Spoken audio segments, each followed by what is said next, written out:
वृंदावन बिहारी लाल की जय। भगवान हरि की पुराणमय स्वरूप का वर्णन, पद्म पुराण स्वरखंड का महात्मा। सूत जी कहते हैं, ब्राह्मणों, इस संसार सागर में जिनकी महिमा समस्त लोगों का उद्धार करने वाली है, उन नाना रूपधारी परमेश्वर विष्णु का एक विग्रह पुराण भी है। पुराणों में पद्म पुराण का बहुत बड़ा महात्म है। ब्रह्म पुराण श्रीहरि का मस्तक है, पद्म पुराण हृदय है, विष्णु पुराण उनकी दाहिनी भुजा है, शिव पुराण उन महेश्वरी की बाईं भुजा है। श्री भागवत को भगवान उरुजुगल कहा गया है। नारदीय पुराण नाभि है, मार्कंडेय पुराण दहिना, अग्नि पुराण बायां चरण है, भविष्य पुराण महात विष्णु का दहिना घुटना, ब्रह्म वैवर्त पुराण बाया घुटना बताया गया है। लिंग पुराण दहिना, बराह पुराण बाया गुल्फ घुट्टी है, स्कंद पुराण रोए, बामन पुराण त्वचा माना गया है। कूर्म पुराण को पीठ बताया गया है, मत्स्य पुराण को मेदा कहा गया है, गरुड़ पुराण मज्जा बताया गया है और ब्रह्मांड पुराण को अस्थि यानी हड्डी कहते हैं। इसी प्रकार 18 पुराण विग्रहधारी सर्वव्यापक श्रीहरि आविर्भाव हुआ है। उनके हृदय स्थान में पद्म पुराण, जिसे सुनकर मनुष्य अमृत पद मोक्ष सुख को भोग करता है। यह पद्म पुराण साक्षात भगवान श्रीहरि का स्वरूप है।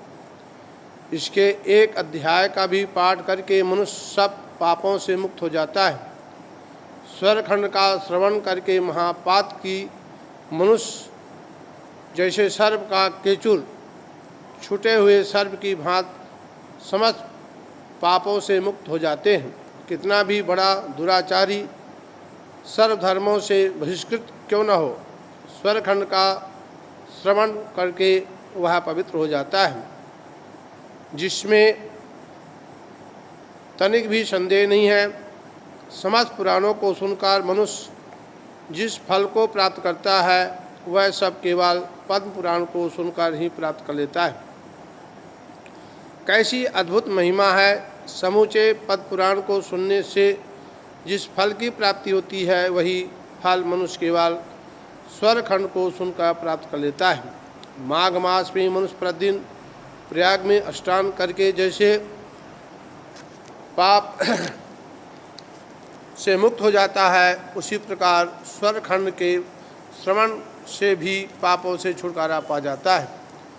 जिस पुरुष ने भरी सभा में स्वरखंड को सुनाया या सुना, उसने मानो समूचे पृथ्वी का दान दे दिया। निरंतर भगवान विष्णु के सहस्र नामों का पाठ कर लिया।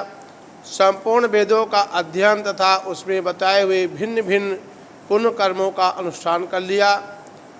बहुत अध्यापकों को वृत्ति यानी पगार दे करके पढ़ाने कार्य में लगाया। भयभीत मनुष्य को अभय दान किया। गुणवान ज्ञानी धर्मात्मा पुरुषों को आदर किया। ब्राह्मण और गौओं के लिए प्राणों का परित्याग किया। उस बुद्धिमान और बहुतेरे उत्तम कर्म के किए तत्पर यह स्वरखंड के श्रवण से उस सभी शुभ कर्मों का फल प्राप्त होता है। स्वरखंड का पाठ करने से मनुष्य नाना प्रकार के भोग प्राप्त करते हैं। तेजोमय शरीर धारण करके ब्रह्मलोक में जाता है, वही ज्ञान पाकर मोक्ष प्राप्त होता है। बुद्धिमान मनुष्य पुरुषों के साथ निवास, उत्तम तीर्थ स्नान, उत्तम वार्तालाप, उत्तम शास्त्र का श्रवण करें। उन शास्त्रों में पद्म पुराण महाशास्त्र है। यह संपूर्ण वेदों का फल देने वाला है। इसमें भी स्वरखंड महान पुण्य को प्राप्त करने वाला है। ओम संसार के मनुष्यों मेरी बात सुनो, गोविंद को भजो, एकमात्र देवेश्वर विष्णु को प्रणाम करो। आदि कामना की उत्ताल तरंगों की सुखपूर्वक पार करना चाहते हो तो एकमात्र हरि नाम का कीर्तन करो, जिसका कहीं तुलना नहीं है। कोई भजन का कितना भी जो है कीमत करो, उसका कोई कीमत नहीं है।